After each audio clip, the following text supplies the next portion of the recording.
Blake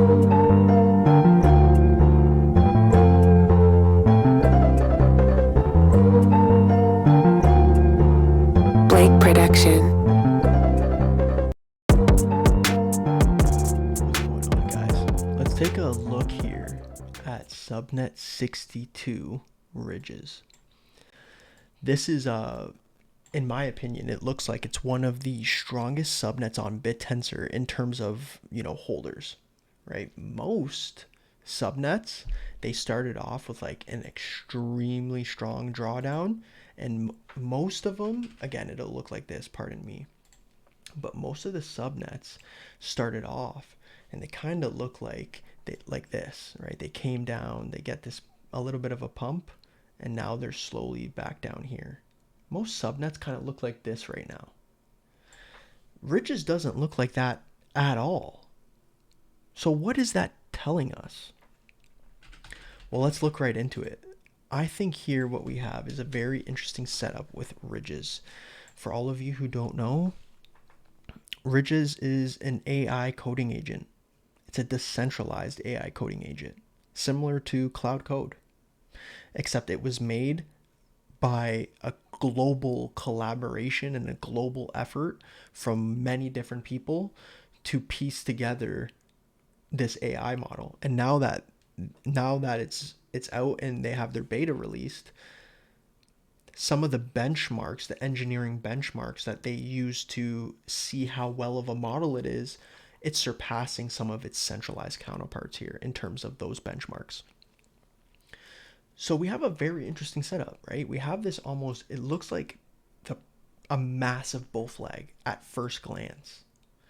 So I want to prepare myself for that, right? Like if this is potentially just a massive bull flag pattern, then obviously for those who know, the continuation move that we expect is going to look something kind of like that.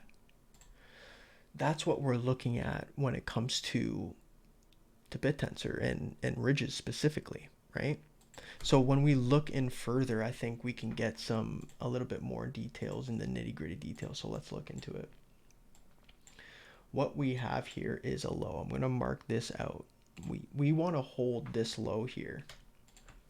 This is going to be major key. But very simple. This is what I'm looking at. We have this massive rally, beautiful move, but then we stall. After we stall, we've been downtrending essentially since August 2025, right? We have this high, low, lower high, lower low, lower high, lower low. We start to create some sort of resistance here. We can mark that out. But essentially, we can't make a new high. We make another lower low. If this downtrend is to continue, then we're going to expect that a lower low is going to be created in the coming months, coming weeks or months. That would be the characteristics of a downtrend. But what we're starting to see here, after we make this low, we come right back into this major resistance. So let's mark that out. By the way, we need to fix this on the Tau app. Every time I go into the chart and I click escape from wanting to like disable a tool, it'll exit me from the full chart. So that's pretty interesting. But here we have this resistance, right? What I think could potentially happen here is maybe we just chop in this range for a little bit, right? Let ridges figure its incentive mechanism out. Let them figure out, the final full release of their, like, this is just a beta that's out right now, I believe. Somebody correct me. But once their full product releases, there's going to be some period of time between then where they're trying to figure out their shit, right? If that's the case, we could be playing around in this zone right here for quite some time.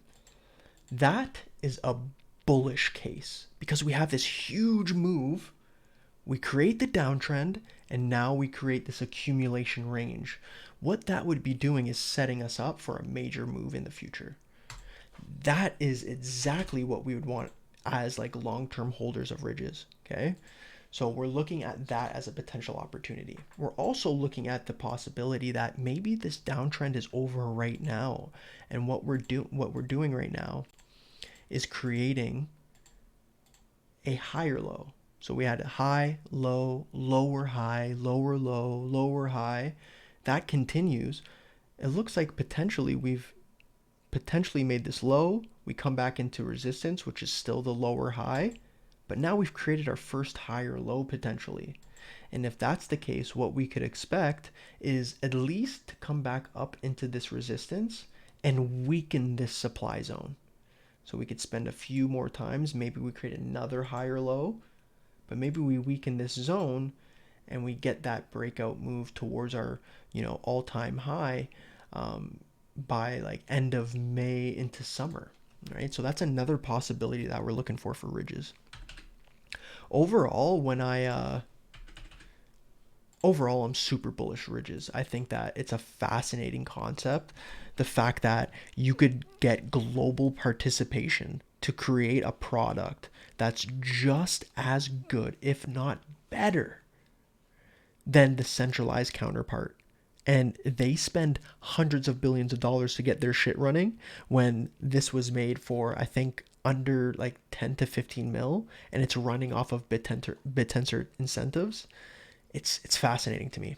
I think we have a massive opportunity here. So I have a bag of ridges, and I'll be looking to accumulate in those couple patterns that I highlighted there, and use that as an opportunity to get a position before things potentially move higher in the future.